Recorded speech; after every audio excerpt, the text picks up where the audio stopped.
নিলামের শুরুটা মোটেও ভালো ছিল না বিপিএল এর নবাগত দল নোয়াখালী এক্সপ্রেসের জন্য। পছন্দের তালিকায় থাকা কাউকে না পেয়ে শেষ পর্যন্ত নিয়মের বাধ্যবাধকতায় বি ক্যাটাগরির শেষ দুই ক্রিকেটার জাকের আলী অনিক ও মাহিদুল ইসলাম অঙ্কনকে দলে নিতে এক প্রকার বাধ্য হয়েছে ফ্র্যাঞ্চাইজিটি। নিলামে সবচেয়ে কম টাকা খরচ করেছে তারা। 2,63,00,000 টাকা খরচ করে স্থানীয় 12 ক্রিকেটারকে কিনেছে নোয়াখালী। এবারে বিপিএল এর নবাগত ফ্র্যাঞ্চাইজি নোয়াখালী এক্সপ্রেস। নিলামের আগেই তারা দলে নিয়েছে হাসান মাহমুদ ও সৌম্য সরকারকে। বিদেশি হিসেবে তারা সাইন করেছেন জনসন চার্লস ও কুশল প্যান্ডিসকে। এর বাইরে ঘরোয়া ক্রিকেটের নিয়মিত তারকাদের মধ্যে অনেকেই আছেন দলটিতে। নিলামেও একের পর এক চমক দেখিয়েছেন দলটি। বিপিএল নিলামের প্রথম পর্বে বি ক্যাটাগরির কোনো ক্রিকেটারকেই দলে নিতে পারেনি নোয়াখালী এক্সপ্রেস। তবে টুর্নামেন্টের নিয়ম অনুযায়ী প্রতিটি দলকে এ ও বি ক্যাটাগরি মিলিয়ে ন্যূনতম 2 জন স্থানীয় ক্রিকেটারকে দলে রাখতে হবে।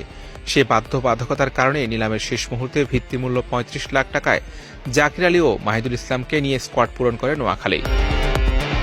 কদিন আগে এশিয়া কাপ রাইজিং স্টার্সে সেঞ্চুরি হাঁকিয়েছেন হাবিবুর রহমান সোহান। এই তরুণ ব্যাটারকেও দলে নিয়েছে নোয়াখালী। হার্ডিটার এই ব্যাটারকে দলে পাওয়া নোয়াখালীর জন্য প্লাস পয়েন্ট। টপ অর্ডারে বড় ভরসা সৌম্য সরকার, জনসন চার্লস, সাদাত হোসেন দীপুরা।